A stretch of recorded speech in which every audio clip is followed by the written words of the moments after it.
دا د کابل ښار مشهوره کوڅه ده چې د کافروشۍ په نوم یادیږي. هغه کوڅه چې تر 200 کلونو ډیره مخینه لري. دا ځای پخوا د دولتي څارویو د ساتنې ځای و چې د ترانسپورتي خدماتو لپاره کارېدل.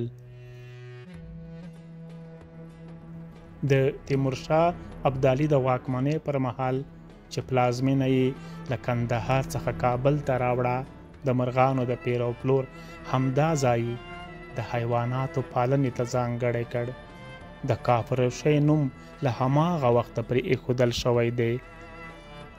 د حیواناتو پالونکی قافله باشي باله چې د لیږدونکو حیواناتو ساتنه او پالنه یې کوله. خو نن دلته د مرغانو بازار ګرم دی. ښکلي او زینتي مرغان د خلکو پام ځان ته اړوي. په کوڅه کې یو شور جوړ کړی دی.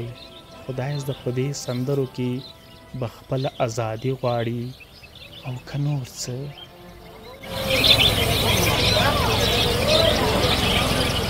خو خلک یې له سندرو خوند اخلي.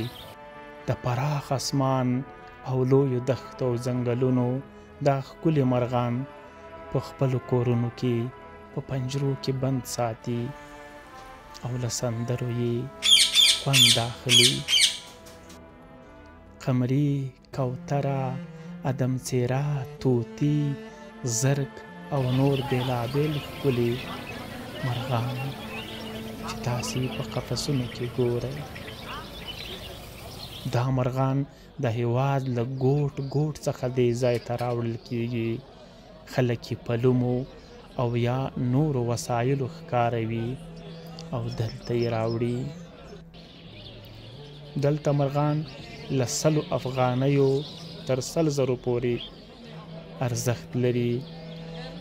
دا ځای د کابل په منډیي سیمه کې اوس هم د پخواني دور کیسه بیانوي او انسان د ماضي نندارې ته ستنوي.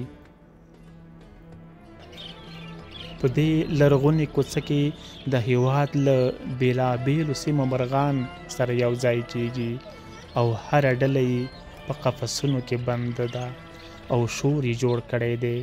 د هرې مرغۍ چې شور ډېر او زړه راښکونکی وي، هغه تر نورو ډېر ارزښت لري.